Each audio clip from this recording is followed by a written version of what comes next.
Bismillahirrahmanirrahim. Assalamualaikum warahmatullahi wabarakatuh. Arang semuanya, apa kabar? Kelas 7, Ikhwan dan Akhwat.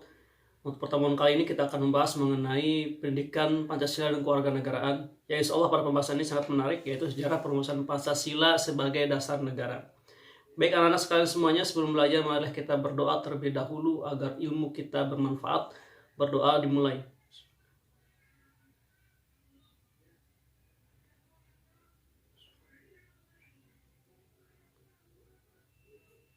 Selesai. Alhamdulillahirrahmanirrahim. Wabihi nasta'in wala umurid nimadin. Wassalatu wassalamu ala asrafil anbiya wa mursalin Sayyidina Muhammadin wa ala alihi wa sahbihi ajma'in. Segala puji bagi Allah yang senantiasa dalam kesempatan ini kita masih diberikan kesempatan untuk menuntut ilmu. Salawat dan salam mudah-mudahan selalu tercurahkan kepada junjungan Nabi besar kita Nabi Muhammad SAW, kepada para keluarganya, para sahabatnya, dan juga kepada umatnya hingga akhir zaman. Anak-anak sekalian, pertemuan kali ini kita akan membahas mengenai sejarah perumusan Pancasila sebagai dasar negara. Sebuah peristiwa sejarah perumusan Pancasila sebagai dasar negara tidaklah singkat, tapi memakan waktu yang sangat panjang. Untuk itu mohon disimak.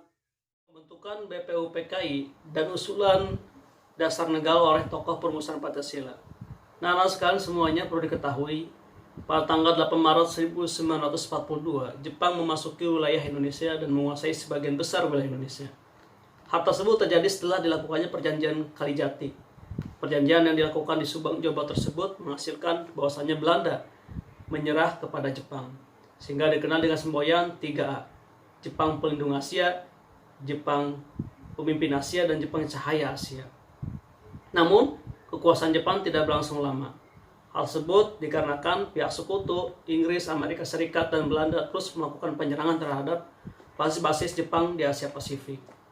Kemudian pada tahun 1944, posisi Jepang dalam perang Pasifik terus terdesak.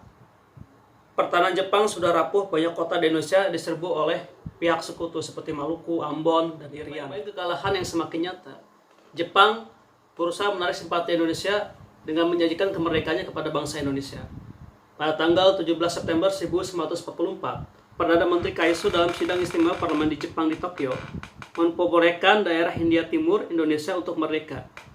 Selanjutnya, Letnan Jenderal Kumakishi Harada, pimpinan militer di Jawa, berusaha meyakinkan bangsa Indonesia tentang janji kemerdekaan sebagai realisasi pada tanggal 1 Maret 1945 diumumkan pembentukan Badan Penyelidik Usaha-Usaha Persiapan Kemerdekaan Indonesia atau yang disingkat dengan BPUPKI. BPUPKI dibentuk dengan tujuan menyelidik berbagai hal dalam segala bidang kehidupan yang diperlukan sebagai persiapan pembentukan negara merdeka, yaitu Indonesia. Itu adalah pembentukan BPUPKI pada tanggal 1 Maret dengan tujuan menyelidik berbagai hal dalam segala bidang kehidupan yang diperlukan sebagai persiapan pembentukan negara merdeka, yaitu Indonesia. Kemudian BPUPKI dipimpin oleh Rajiman Weddireningrat, dipilih sebagai ketua. Ia dibantu dua orang ketua muda, yaitu Ichibangase Yoshihiko, orang Jepang, yang menjabat sebagai Shuchokan Cirebon, dan wakil dari Indonesia yaitu Raden Panji Sueroso sebagai kepala sekretariat. Sidang pertama BPUPKI dilaksanakan pada tanggal 29 Mei sampai dengan 1 Juni 1945. Kemudian dalam sidang tersebut Muhammad Yamin, Supomo, dan Soekarno mengajukan rumusan tentang dasar negara, yaitu Muhammad Yamin pada tanggal 29 Mei 1945 mengajukan 5 asas dasar negara. Yang pertama, peri kebangsaan, peri kemanusiaan, peri ketuhanan, peri kerakyatan, dan yang kelima adalah kesejahteraan rakyat. Kemudian Supomo pada tanggal 31 Mei 1945 mengajukan 5 asas dasar negara. Yang pertama, persatuan, kekeluargaan, keseimbangan lahir dan batin, keadilan rakyat, dan musyawarah.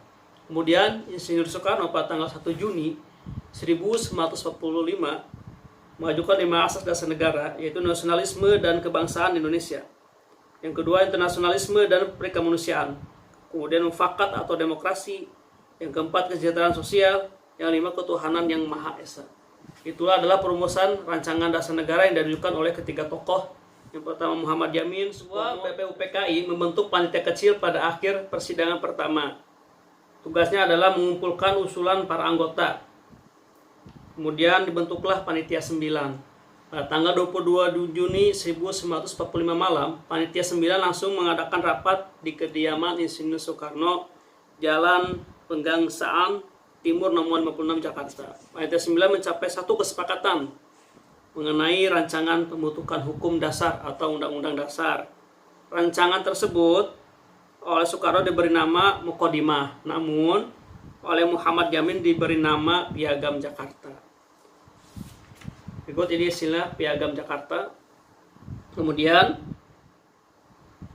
pada tanggal 7 Agustus 1945, setelah menyelesaikan tugasnya, BPUPKI dibubarkan dan digantikan dengan PPKI, yaitu Panitia Persiapan Kemerdekaan Indonesia. Kemudian PPKI kemudian menggelar sidang pada tanggal 18 Agustus 1945. Perubahan Piagam Jakarta kemudian disampaikan dalam tersebut. Hasil sidang kemudian mengesahkan Pancasila sebagai dasar negara. Rumusannya tersebut ada dalam pembukaan Undang-Undang 1945 ayat keempat.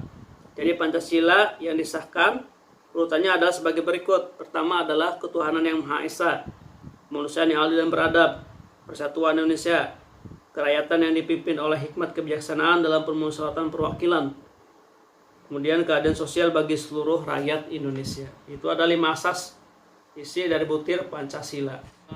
Penjelasan singkat kali ini mudah-mudahan bisa bermanfaat bagi kalian semuanya. Selanjutnya silahkan baca bukunya, dipahami. Kemudian setelah itu kalian berikan komentar di grup Ruang Guru. Itu sebagai bukti bentuk kehadiran kalian pada pelajaran kali ini. Kurang lebihnya mohon maaf. Assalamualaikum warahmatullahi wabarakatuh.